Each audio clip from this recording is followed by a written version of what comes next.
27. Strength. A low growl penetrated the relative quiet of the stable. Between Anon and the royal chariot stood two giant lions, one male, one female. It appeared he had roused the great beast from their slumber. They eyed him hungrily. Anon stepped back, bumping into the door through which he had entered. He pulled on the handle, but it didn't budge. The male lion let loose a threatening roar. "Shh, kitty, kitty," Anon said, trying to assuage the great cat. "I'm not here to hurt you." Nothing the emperor said had implied the existence of two giant lions that drove his chariot. "I'm a friend of your owner, the emperor. He sent me to use his chariot there," Anon gesturing toward the gold-plated vehicle parked behind the lions. Another roar, louder this time, rumbled forth from the gaping jaws of the male lion. Anna noticed a trickle of blood running down one of its fangs. "Are you hurt, little kitty? No wonder you're so angry. It looks like you have a toothache. Can I have a look?" Anon stepped forward, but the lions growled at his approach. He thought for a moment. Then, moving as slowly as possible, he started to remove the armor that the emperor had given him. "It's okay. I'm not here to hurt you," he said as he unlatched the piece of plate mail that had covered his left arm. It slipped out of his fingers and came clambering to the ground. The lions roared at the unsolicited noise. I'm sorry," Anon said. "I promise it won't happen again." He released the piece covering his right arm, holding it tightly this time, and set it gently on the ground. He unfastened his scabbard and, holding his sword horizontally in both hands, laid it down as well. "See, I'm not here to hurt you." Next he removed his chest plate and his chainmail, and finally the pieces covering his legs. His protective suit now lay in a heap on the stable floor. "There, that's better. See? I'm just a regular man." He took a tentative step forward.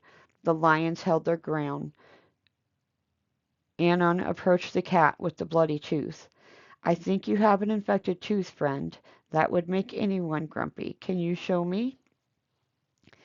Anon was now standing right next to the head of the great beast. He reached out a hand and stroked its mane. "There, there, kitty, it's going to be all right." The lioness looked on with curious apprehension. He continued to talk into the lion's ear while he pulled back its muzzle. The gums around the infected tooth were inflamed and bloody. "I'm going to make all the pain go away," Anon said in the most soothing voice that he could muster. "Don't worry. Just imagine you're back home in the jungle, chasing monkeys and scaring birds." He wrapped his fingers around the afflicted fang and yanked it out in one swift motion. The lion recoiled in pain and let loose a deafening roar. Anon retreated quickly, the bloody tooth clutched in his fist. The male lion curled up in a ball in the hay while his mate licked his large head. Anon held absolutely still and waited. After a long time he heard purring coming from the lions. The one he had helped came up to him and pushed his head against Anon's chest. "That's better now, isn't it, boy?" Anon noticed there was a metal tag hanging from the beast's collar with the word Bose etched in it. "Bose, is that your name, kitty?" The lioness came up and rubbed her head against Anon as well. "And what's your name, young lady?" Anon asked. The tag on her collar read Yakin. "Bose and Yakin," Anon said.